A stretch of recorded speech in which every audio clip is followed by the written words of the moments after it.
Bollywood star హీరోయిన్లలో Deepika Padukone ఒకరు. అయితే విదేశీ మీడియా మాత్రం ఆమెను ఫిమేల్ కంపానియన్ గా అభివర్ణించింది.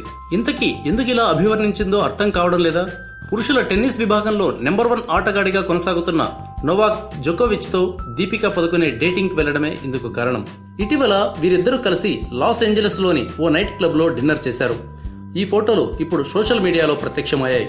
దీంతో వీరిద్దరిపై విదేశీ మీడియా ఓ కథనాన్ని రాసింది. జోకోవిచ్ కొత్త స్నేహితురాలంటూ దీపికా పదుకునేపై ఆ కథనంలో పేర్కొన్నారు. రెస్టారెంట్లో డిన్నర్ చేసిన వీరిద్దరూ బయటకొచ్చిన తర్వాత ఒకే కారులో వెళ్లారని ఆ వార్తల్లో రాశారు. జోకోవిచ్ సాదాసీదాగా డిన్నర్కు వచ్చిన దీపికా మాత్రం అందంగా ముస్తాబవడం అక్కడ పెద్ద చర్చనీయాంశమైంది.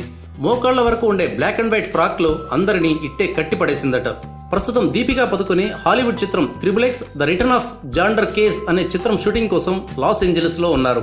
లాస్ ఏంజలస్ లోని పాపులర్ సెలబ్రిటీలందరూ ఎక్కువగా వచ్చే ద నైస్ గై అనే రెస్టారెంట్ కు ఈ కొత్త జంట వెళ్లినట్లు పత్రికల్లో పేర్కొన్నారు. గత ఏడాది ఢిల్లీలో జరిగిన టెన్నిస్ టోర్నమెంట్ సందర్భంగా జోకోవిచ్ దీపికా పదుకునే కలుసుకున్న సంగతి తెలిసిందే.